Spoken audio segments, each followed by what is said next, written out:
Okay, we're live. So, hello everyone. My name is Colin. Welcome to episode 17 of Roll by Roll's Tavern Talk, a show where we, the Roll by Roll gang, discuss various aspects of running a great D&D campaign based on our experiences with D&D 5e and our current adventures in Emathan homebrew campaign. So joining me tonight are the rest of the Roll by Roll gang. So, Barry, why don't you introduce your characters? Hey, I play Nightingale, the Penumbra Bard, I shouldn't say ex-rogue because he'll still steal stuff from time to time. And Landis, the Hearts. Order of the Scribe Wizard. No, he's not a heart stealer, man. He's not a heart stealer. He's stolen Douglas' heart. Anyway, Awesome. We have Egan. Egan, introduce your characters in the campaign. Yes, Douglas McCain, who is a Oath of Protector Paladin, 6th level. And then Lafferty Jones, a 4th level Artificer, 2nd level Void Sorcerer. And we don't really know what a Void Sorcerer is quite yet. We'll all find out. We're learning. Together. Yes. And Max. Max, introduce your character. I play Kogan Dremno Finstrunma, who is a Rune Knight, Gold Dragonborn fighter, who's the last few episodes been batting about 200. not faring so well right now. It's been a little frustrating few episodes, sessions. It's all good. Yeah. It balances out in the end. Happens to us all, man. Yeah. Happens to us all. So, last Saturday's session was our last one until June, during due to some work commitments that I have over the next couple of months. So we decided that for our final Tavern Talk before the break, we're going to do a little recap of our adventures in Emathan campaign so far. I'm not sure how far we're going to get. We have 29 episodes so far, but we'll get through it as far as we can and see where we end up. So, guys, I'm just going to talk through my notes, my session notes, try and keep it brief. Anything from that session or that time in the campaign you want to chat about or whatever, wherever we get tonight, we get. Whatever episode we get to, we get to. Do you have a breakdown of when you leveled up each time? Which we'll see if we remember. I don't think we probably will. You don't have a note specific. I'm just curious what the spread's like. Yeah. We spent a long time at level 5, that's all I'm saying. All right. Duly noted, Max. I'll make sure that it's not the longest time that you exactly. Now 6 to 7 is going to be about 8 months. Yeah. All right. So we started the campaign off session 1 here. So back session 1, we had Douglas, Nightingale, and Corvus, who was a Goliath barbarian in the session at that time. So in that session, the group was traveling from Tianchar Winery to Whale Spell. The session traveled as far as Langdale, and that is where you met Dawn Mistwalker. And Dawn enlisted the assistance of the group to go find her father, who had been trying to sneak into a goblin-laden temple in search of what you eventually found out was a mask, which he did find but got captured in the meantime. And that's the dungeon that Corvus went in and killed all the sleeping goblins without even batting an eyelash. He was just like, they're all sleeping, I'll kill them.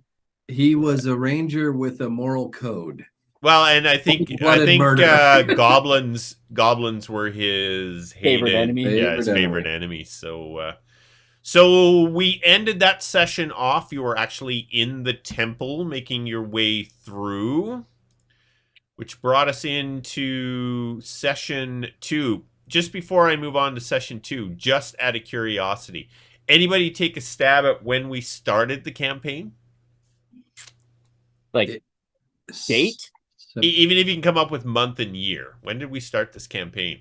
I'm testing you now, boys. I think it was November 21. Yeah, I was going to say November 21. That's what my guess, as well as Max's. Wow, that's a pretty good guess, Max. Thanks. Was I actually didn't look. November 20th, but No, The November. video was 21. posted to 21st. yep, absolutely. So, yeah, it was November of 2021. So we've been at this campaign a little bit. So I watched session 1 just a couple of days ago, and since we're reminiscing, I just want to say it was a rough start. From your performance standpoint, it was everything. Yeah, it was a brand new campaign. We were trying to build this world. It turned out that one of the characters really didn't want to be there. Hey, that's fine, moved on. But there was tension in the air. I can say for myself, the way I played Douglin that first session, I did not like him at all. I thought he was a jerk.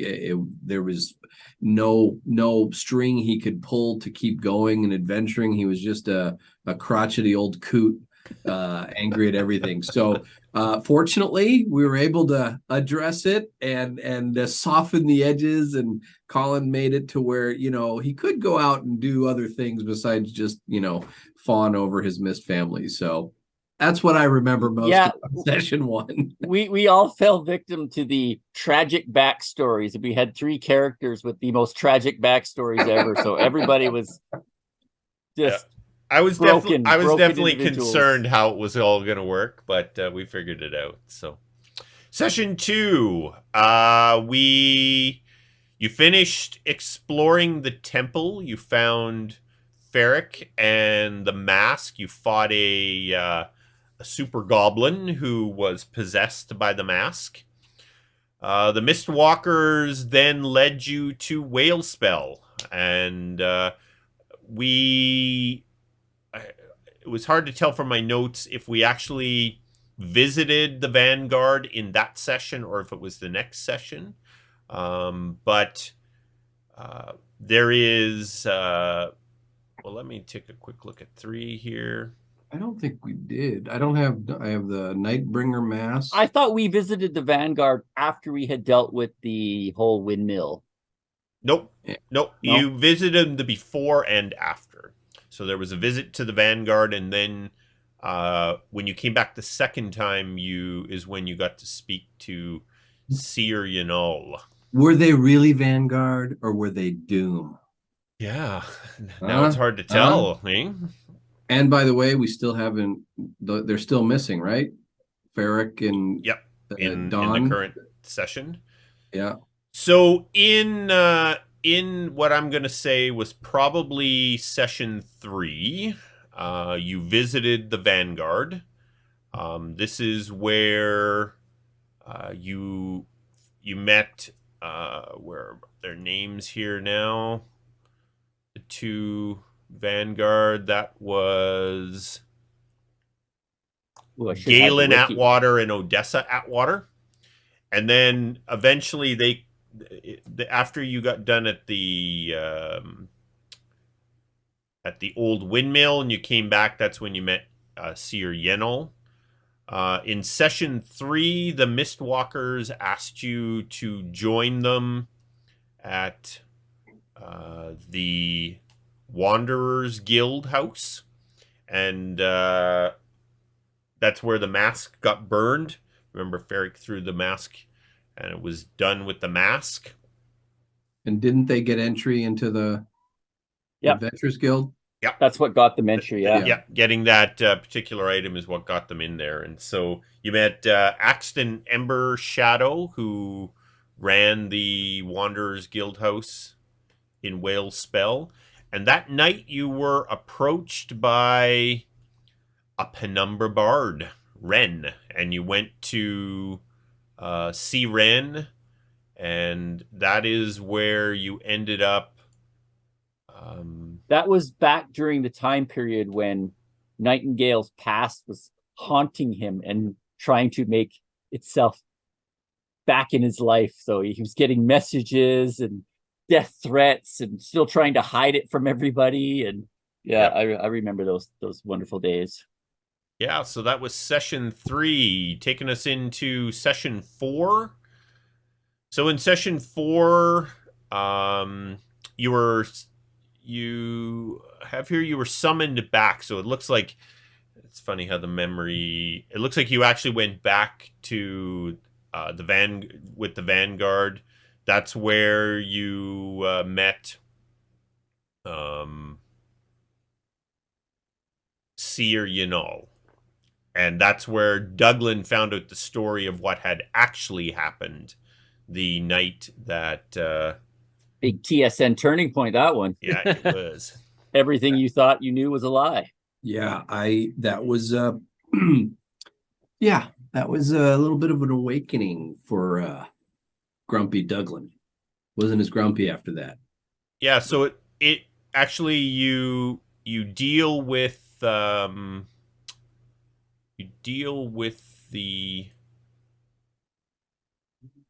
I'm trying to find his name here.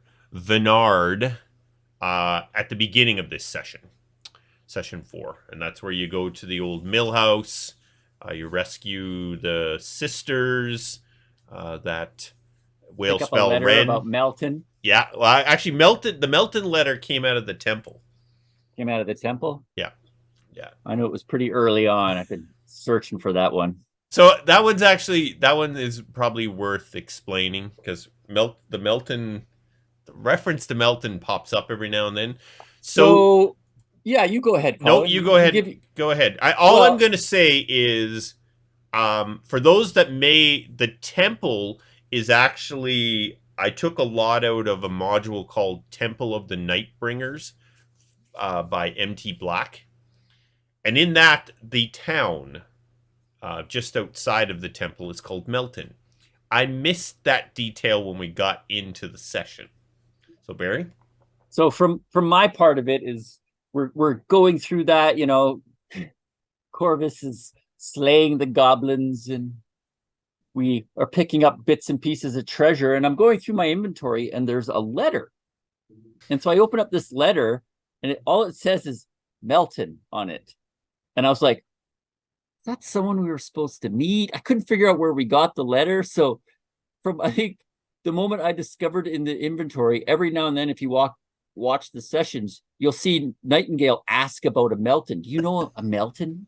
And Colin was like, I don't know who this Melton person is. I don't know who Melton is. So for a while there, nobody knew who this guy was. Yeah, and then I was going through my notes and I'm like, oh my goodness. The town in the original module is called Melton. Okay. Or is it? Well, not anymore.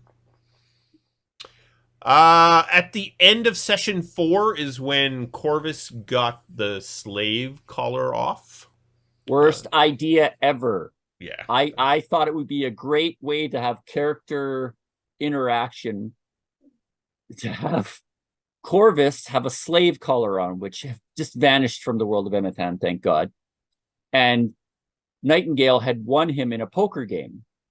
And because Nightingale at that point in time was running for his life from the Blackfingers Guild in Easterly, he kept kept Corvus as a slave for protection, but, gave him all his equipment and was, you're my slave, but you're not my slave. Just protect my ass and we'll call it even. And no, it was terrible. It was the worst role play ever. Corvus was just angry at Nightingale no matter what he did, no matter what I said to him. I'm like, even when he got it off, for the record, by the way. Yeah.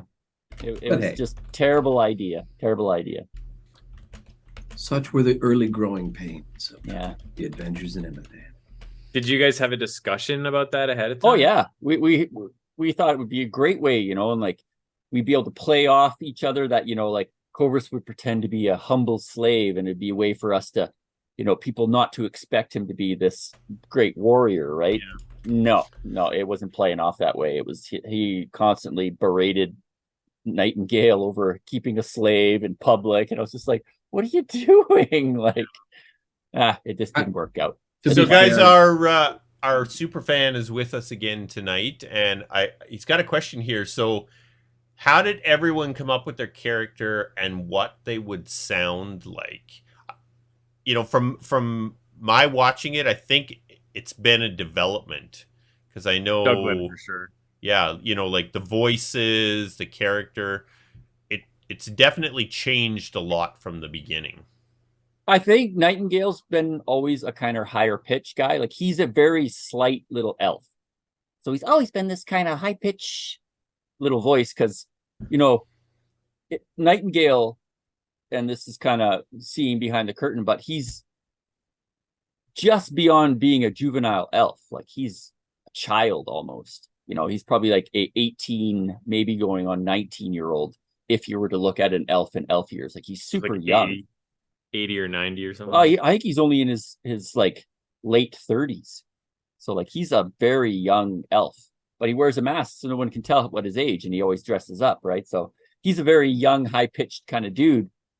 If you listen to Landis for the first probably 13 sessions, his voice would change every damn session.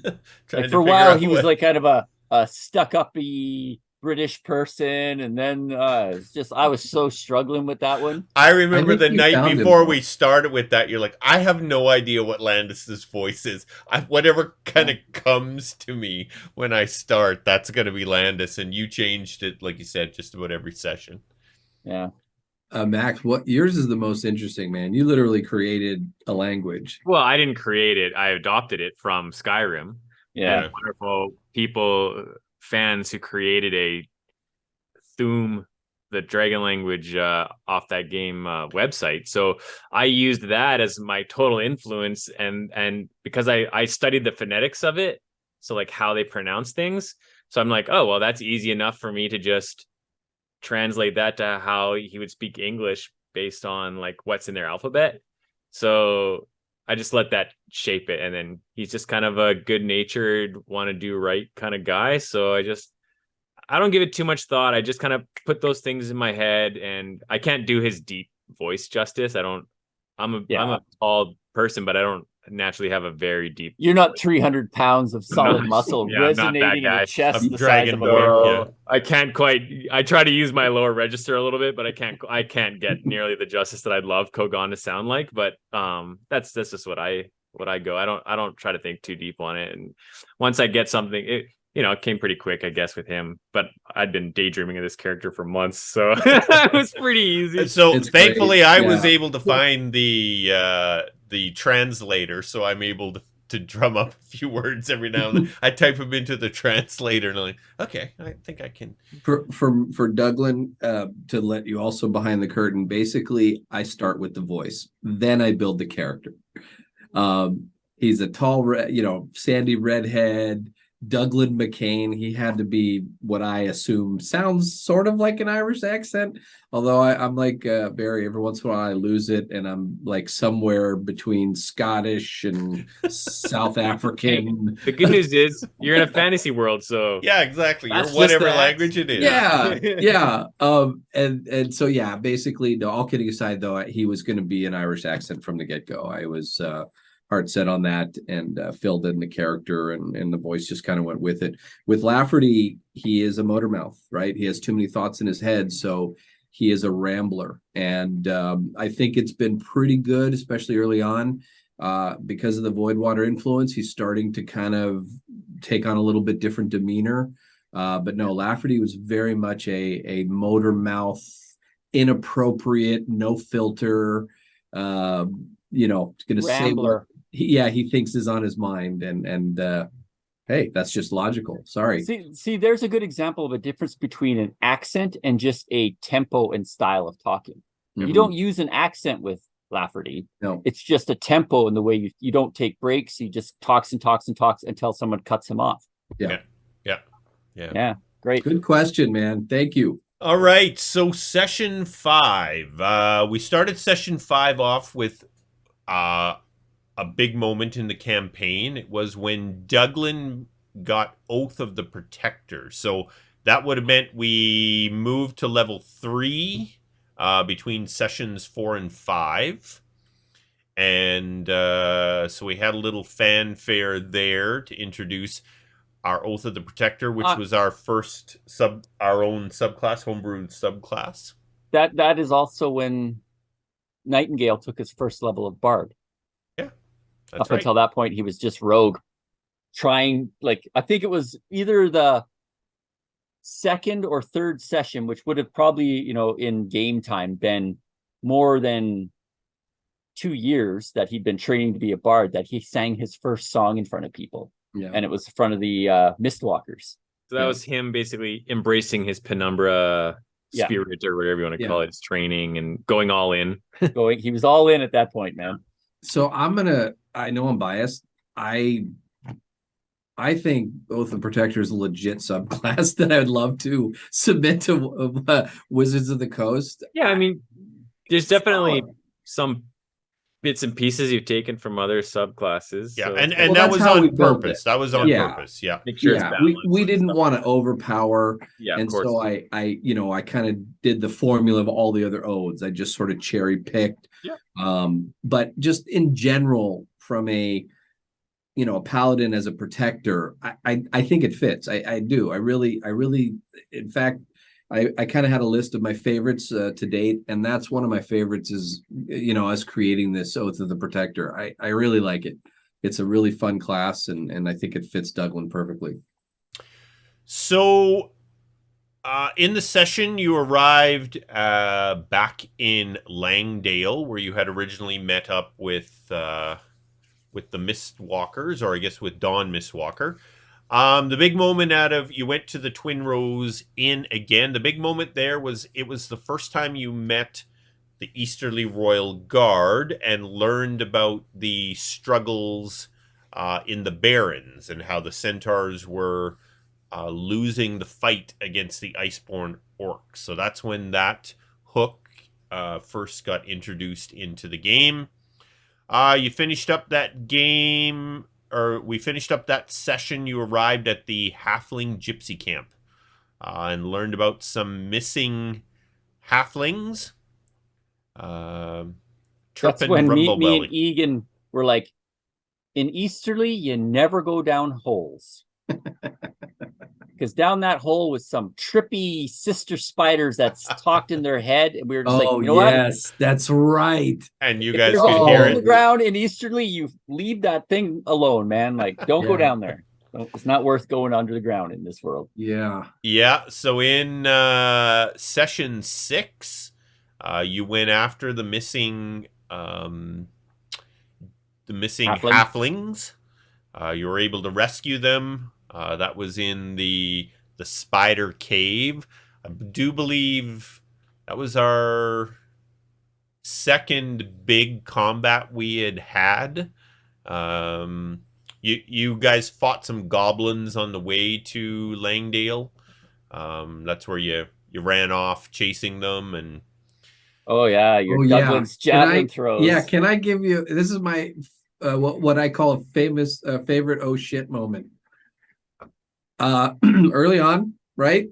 Colin rolls a crit for the goblin, and by the way, this was after us for some reason chasing. I think it still had to do with Corvus. He was still wouldn't with let us them at run the away. time, and we had to go get him. We couldn't let him go, and I was dying on the ground at this point. Yeah, we thought we had things well in hand, and things turned, and Colin rolled a crit. The crit had a add-on feature of decapitation. Fortunately, the goblin targeted Duglin's horse. Yeah, and decapitated his horse and not Duglin. That would have been the end of Duglin in session, what, 6, 7? Session Yeah, he would have almost had a total been... TPK because I was like a death save away, and you guys were still chasing goblins. Yeah, and it was two goblins too. It was two goblins that were kicking our ass. So yeah, that was a big moment. That it could have been. Happened. It could have been seriously big. Session 6. That's it. It's all over. Yep. So Max, I know you've watched all of these sessions. Yeah. Do you have any moments from them that you thought was just bizarre, weird, crazy? Not in the first few. Okay. I was, just trying to understand a lot of stuff as you're going through, and it's long, right? So it's challenging when you're a viewer of this sort of stuff to like follow along with everything, right? I'm just trying to absolutely. So I was using it to prepare for like auditioning with you world. guys, right? And just Yeah. trying Yeah. to get a general understanding of things. So, yeah, I wasn't like sitting there watching it Taking dedicated. Cole's notes. I'm like, doing dishes and making supper. Yeah. And So for people who don't know, Yeah. we didn't introduce Max into the campaign till what? Probably session like 15, 16, Yeah, somewhere. right, It was quite a somewhere in ways there. into it. No, maybe it was like 10. no, Maybe it wasn't No, that no, early. no. 18 Wasn't or that early? 19. Later than that, 18 yeah. or I 19, think is yeah. when I So played Arden, and a then I lot think of this 20 or Max 20. isn't in it, so that if you're wondering why he's kind of just Yeah. back chilling. Patiently waiting. Yeah. The other players and He didn't have to endure all of this stuff before. Yeah, we worked out all the kinks, and then Max said, "Okay, I can finally join Like, you now." now that You're worth it. now that I'm more familiar with the map, like with this Yeah. review, I'm like, oh, that happened all the way in Easterly. It's like, wow, okay, so there's lots of things to go back to that'll be interesting. Yeah, Oh, yeah. there are. I mean, So session 6, after leaving the gypsy camp, you made your way to Wellspring. This was your first introduction back into um, uh, Evandor. And T and 'cause- Char. yeah, so you went to the Whispering Pixie Inn, which was a place that Douglin had gone many times with Anton when they were in Wellspring to sell T and Char's products. And while you were in Wellspring, was your first introduction to the Cortlands as well, Yep. Yeah. who played into the game. I thought the Whispering Pixie Inn was cool because that barkeep lady had that little pixie that Yeah, hid around her. That was a really cool, Maple, yeah. Addie Clanmore. Yeah. That was a good one. And her I'll have to go back son and visit them. Bryson Clanmore. The half. And let me see if I can find the pixie's name here quickly. Maple. It was Maple. Yes. Yeah. Well, look at you guys. That was Douglas Addie hangout, found man. Maple as a lost and injured baby and has raised her like her own child. Yeah. Very cool. Then let me quick notes check.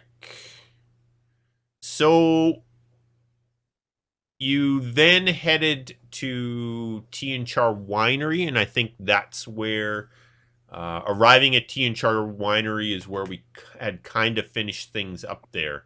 The winery was in the process of being rebuilt, so this is the first time that everyone had gotten back. There was a dwarven company there led by Thungus Stonebrow, who was rebuilding T and Char Winery.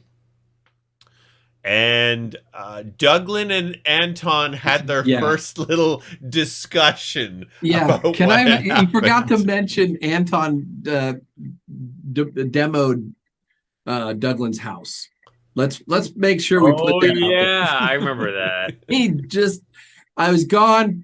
House gone. Come back. Well, come So- on. It was the house that you spent like years in drinking and doing nothing. But wallowing guys, in the house didn't go missing until you got back from the wilds. Okay. Oh yeah, that's Yeah. right. He had plans already, though. That little bastard. Because you guys were actually staying in that house while you were the short period of time you spent there. Listen, I'm going to interject my favorites because why not? I have to be honest with you. I really love the exchanges between Anton and Douglin. Colin, I think you are playing a perfect pain in the ass in-law.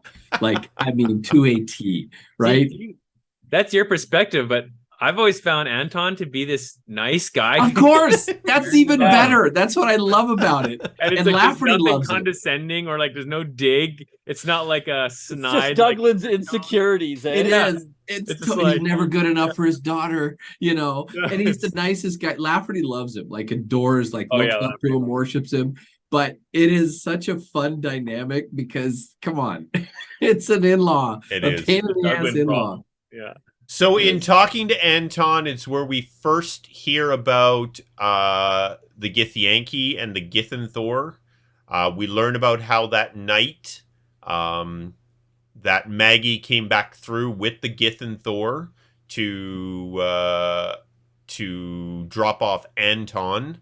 Gith Yankee attack while you're there, and Douglin is involved in the fight, but they erase his memory of what happened that night, and Maggie goes back to the Between with the Gith and Thor. We later learn she did so. Why?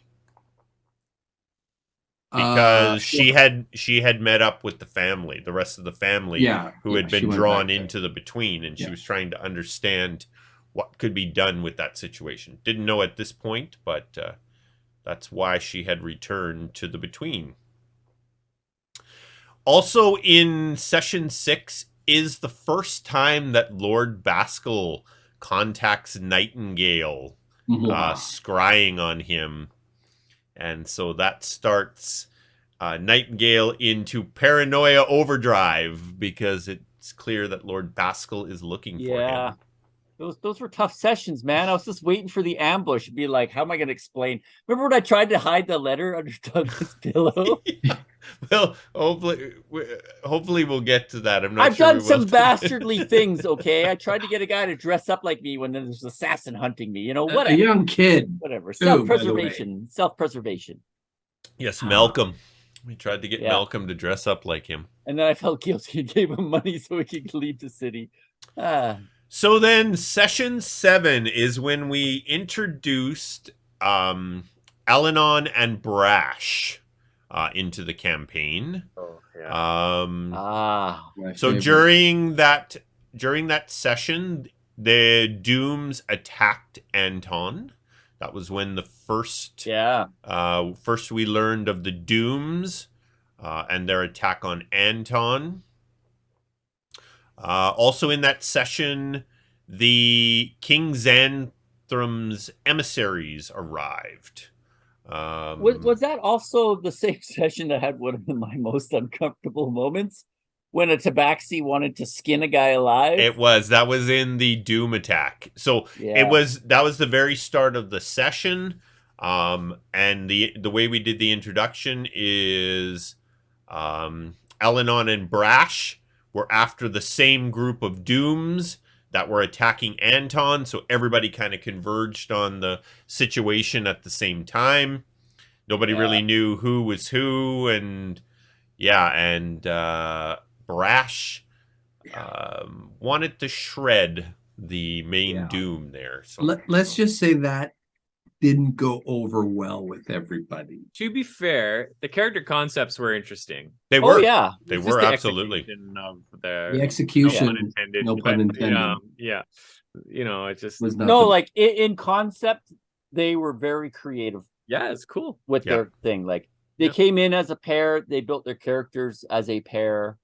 It was really neat, you know, like that we had this, but it just didn't flow very well.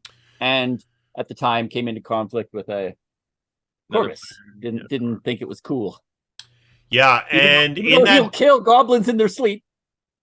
Torture's out of the question. In that battle, we learned that Duran Whitfield was the one that was trying to kill, and the Whitfields were a family that lived not far away from the Tea and Char winery, and that was our first introduction to the Whitfields. This is when the Dooms really started to become like, holy crap, this organization is crazy. Like there's sleeper cells everywhere, and they're everywhere. Nightingale's a Doom. He's just not telling everybody. I knew it. So one of the things that we actually, let me make sure. Nope. So in the next session, so we finished off session 7 with the arrival of the emissaries and dealing with learning about the Whitfield's involvements in the Doom. Session 8, you guys decided to visit the city of Evandor for the first time. This episode saw the departure of Corvus, Alanon, and Brash. And that left... Was that quick? Yeah. Yep. Let's just say one session. Torture had something to do with all of that. It was a single session that. Oh man, I thought that Alan and Brash were in it for one more session before, but no, I guess not. No, it was That's short. it. It was short and sweet. Dang. Yeah, it was So unfortunate, but yeah, didn't I work out. mean, it's the right fit or it isn't, and no hard feelings to anyone. We parted ways, and so we were just two characters at that point. Although we had already discussed and were making another character each to move forward, and figuring out how to introduce those. So originally, when you were in Whale Spell back, whatever that was, session 6, you had first heard about trouble in the Kingdom of Evandor.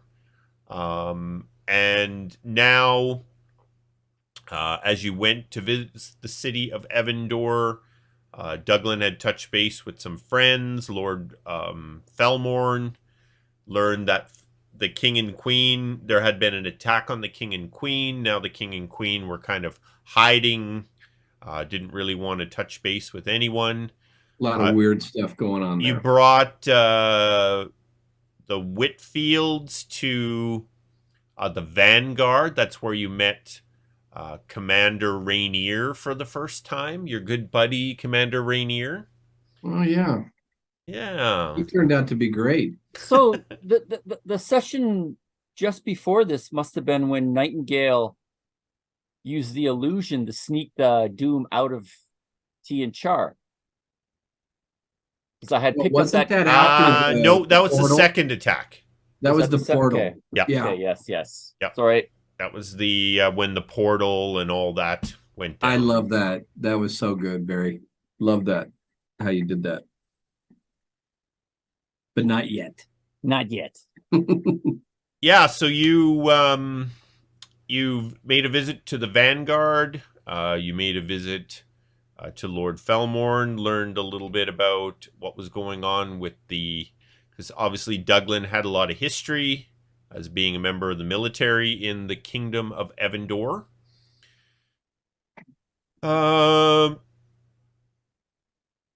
Actually, you know what? I'm thinking Brash and Alanon were They still came with with us. to Evandor. They left. Corvus You're right, departed, Max. but yeah, you're right, Max. They were still in this session. Yeah, it was when the she next met- session that they were gone. When you Yeah, 'cause returned, with the royalty or whatever. Yeah. yeah, when you Oh, yeah, that was- because there's the visit here with the king and queen who are very Right. rude. The advisors are very concerned, and Didn't we have the philosophical debate of a raging barbarian and his morality complex about laws? I think that was the session that we. As we traveled to Evandor, that was the big talk. The Tabaxi savage barbarian didn't agree with our law systems and thought they were very flawed. That we weren't just killing these people, but we're just like, Yes. I don't get how you're this smart, barbarian. returning from the city of Evandor, you went to look for the bodies, or you were told the bodies had disappeared from the attack the night before. You tracked it down and got to the Whitfield farm. And that episode ended where you were trying to get into the house. And you were just waiting outside of the house. The next session, there was a battle. And the Whitfield house went up in flames. The Vanguard came in and assisted in the battle. And that is when it was determined that the Vanguards were going to set up camp at Tianchar Winery and help protect things. I just realized something. What's that? We're not in a tavern right now. Oh, we're not.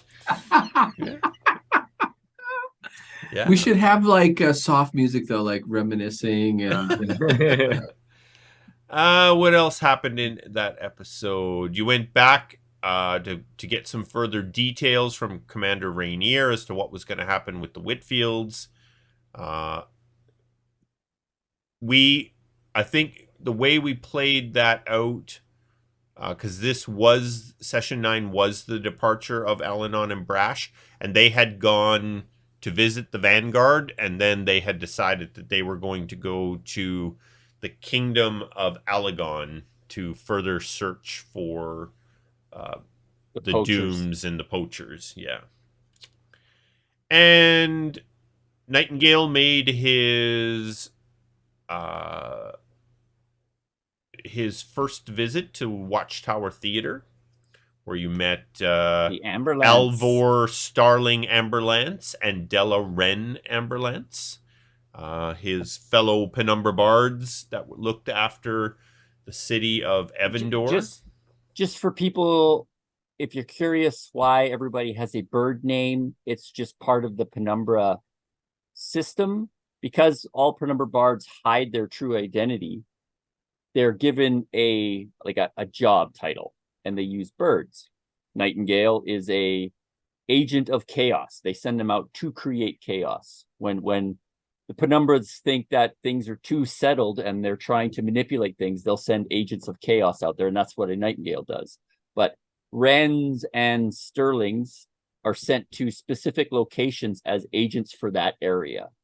And so that's why a Wren is a female, a Starling is a male. They are assigned to a city, a location, to kind of watch it on behalf of the Penumbra bards.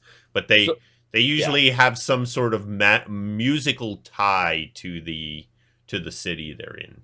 So in Whalespell, there is another Wren. So not to be confused that they are the same person, they are the same status in the Penumbra Bard Guild. That Wren there was a part of a band, blah, blah, blah, blah, blah. So I just thought I'd explain that. Sorry. Yeah, that's why we often refer to her as Whalespell Wren, just for clarity. Yeah. We got her full name, but it's just easier as Whalespell Wren. Yeah. All right, well, we made it up to session 9, guys. It is 8:45, but before we wrap this up, any last thoughts on anything up to this point? We'll obviously need to have a few more sessions like this to if you're going to watch 10.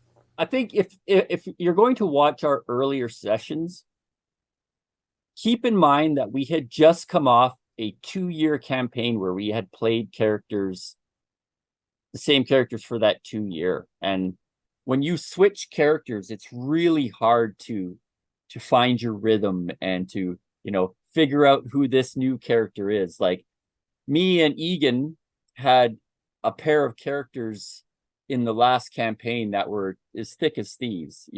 Flint and Burden were a father-son duo without being related in any way, shape, or form. And so when we came into this, it was strange because Nightingale is this very secretive, keeps all the cards very close to his chest, jester-looking bard who's, just crazy half the time. Every few days he changed his appearance just for the sake of it. And Douglas just like, I don't understand what's going on with this guy. So for me and Egan, it was get off my lawn. We don't instantly have that old friendship to play off of. And so it was really tough in these first few sessions to get our rhythm. And, we had people coming into the group and people leaving the group that had been with us for a while. And so it was very tumultuous, if that's a word, in the beginning. And, I think we were all talking after session 9 going forward, we took some time where it was just the 3 of us to get into a rhythm. And I think, Max, that's when I started grooming you to join the group.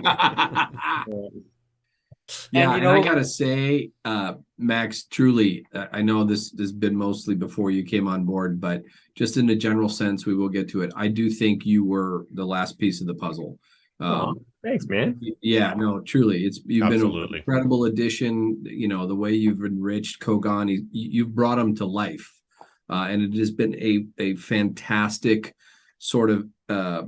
It's added a lot to us, right? And so anyway, I just want to make sure you I always talk about, when you find good players, they raise the bar. of the whole group. And when Egan came into our group, he raised the bar in a way where he played a bard in that game, and when he would cast spells, he would describe how the magic would go out and this and that. And we were all just like, none of us had ever thought about describing what your spell looked like. And so, after that point, everybody tried to describe how they would fight and stuff, and you just raised the bar. And then, Max, you came into it and you did the work for language on your character. Like you put in the effort, you came in and just like raised the bar. Like if I play a dwarf now, I'm gonna have to speak dwarven, like Yep. but like it's not in a way that you come in flexing that you're a dean. No. You just come in naturally being like, this is how I play. And so the rest of us are like, oh yeah, let's raise our game to that level, because now we've got someone who's there. And so it's just kind of fun. the rising tide raises all ships, right? Yeah. And that's exactly the kind of player you're looking to bring into a group, is someone who elevates the game and makes you want to try harder and do better. So yeah, man, I can't wait till we get to the sessions when you're into it, man. 'Cause there's some doozies in there. Yeah, there's some fun. We'll get there. Go ahead. Yeah. So I mean, kind of based. We'll probably need a couple of more sessions to get through all of this, but we'll talk about that. Yeah, we may need 3 sessions if we can get through 10 sessions. Because there's a really good arc coming up, which is my favorite, which was the whole like moonsicle stuff. I think the trip into the wild, and we're just about at that point there in the next sort of 10 sessions. As a spoiler, that's where I had one of the hardest role-playing moments, is when Mud passed away. Dude, I was like, I was almost choked up in that one episode. No, I did legit. I'm like, oh my God, this is All right, Don't we'll get kill there. Colin's gotta go Don. to bed. Yeah. All right. Yeah. Let's call that a wrap for episode 17 of our Roll by Rolls Tavern Talk. So hopefully everyone enjoyed tonight's topic. Definitely something we'll have to continue on, and I like the idea of us having a session where we can recap leading up to where we are once we get back into this. So Tavern Talks occur on the Tuesdays after each of our Saturday night Adventures in Emathan sessions. So our next session will be sometime in June for Adventures in Emathan, but the group is going to continue posting some sessions where they're all going to take turns running as the DM. So that'll be fun, and I guess just 25th. kind of 25th will be the first crack at that, March 25th, and then you can check out the wiki. We'll make sure the dates for all of those get posted up there. For anyone that's watching this episode on YouTube, please support us by making sure you like our videos and subscribe to the channel. Hit that little bell icon so you can be alerted when the next session occurs. So guys, to end this episode, we'll offer our cheers as we always do. Thanks for joining us in the tavern, and we hope you can join us next time. Thanks guys. Everybody. Thanks, Superfan. Superfan Coming in with those questions. Okay. Thanks guys.